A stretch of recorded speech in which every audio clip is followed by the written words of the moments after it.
बिस्मिल्लाहिर्रहमानिर्रहीम। अस्सलाम वालेकुम। Welcome to my channel Al Hasan vlogs. हमारा आज का टॉपिक एक बहुत ही कॉमन प्रॉब्लम कॉन्स्टिपेशन यानी कब्ज़ है। कॉन्स्टिपेशन बच्चों से लेकर बड़ों तक सबकी एक मेन प्रॉब्लम है। कॉन्स्टिपेशन में पखाना, जिसको मेडिकल लैंग्वेज में स्टोल कहा जाता है, ड्राई और हार्ड हो जाता है, जिसका गुजरना मुश्किल हो जाता है और इसकी वजह से आंतों की मूवमेंट नहीं हो पाती और आंतों में दर्द, बेचैनी, सुस्ती हो सकती है और इंसान अनकंफर्टेबल फील करता है। आइए अब हम देखते हैं कॉन्स्टिपेशन यानी कब्ज़ की प्रॉब्लम क्यों और कैसे होती है। हमारे डाइजेस्टिव सिस्टम में फूड को तोड़ने से लेकर हज़म करने तक और उसके बाद वेस्ट को बॉडी से बाहर रिमूव करने के तमाम आर्गन्स मौजूद होते हैं।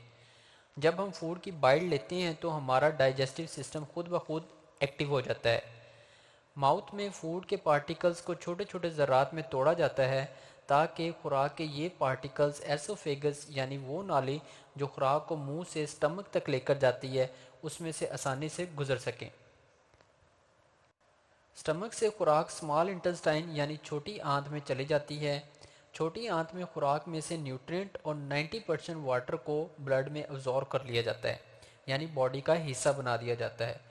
बाकी अनडाइजेस्टेड फूड यानी वेस्ट, जिसको स्टोल कहा जाता है, लार्ज इंटेस्टाइन यानी बड़ी आंत जिसको कॉलन भी कहा जाता है, भेज दिया जाता है।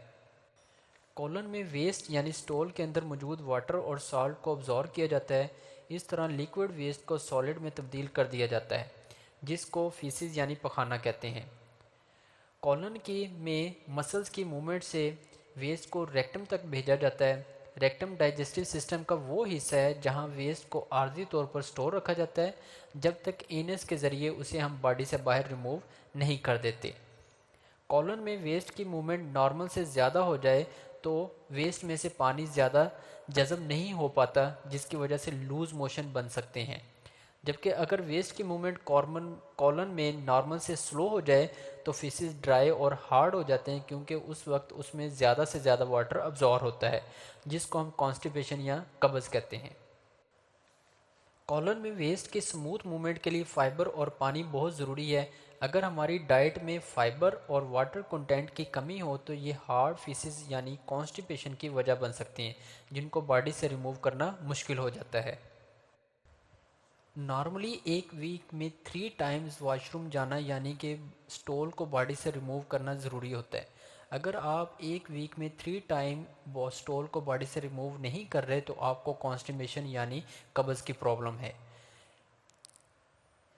बाज़ औक़ात बाथरूम की ज़रूरत पड़ने पर आप बाथरूम नहीं जाते जिसकी वजह से वेस्ट आपकी बॉडी के अंदर रहते हैं और उसमें से वाटर अब्जॉर्ब होता रहता है और इस तरह वो ड्राई और हार्ड हो जाते हैं जिसको बाद में बॉडी से बाहर रिमूव करना पेनफुल हो सकता है।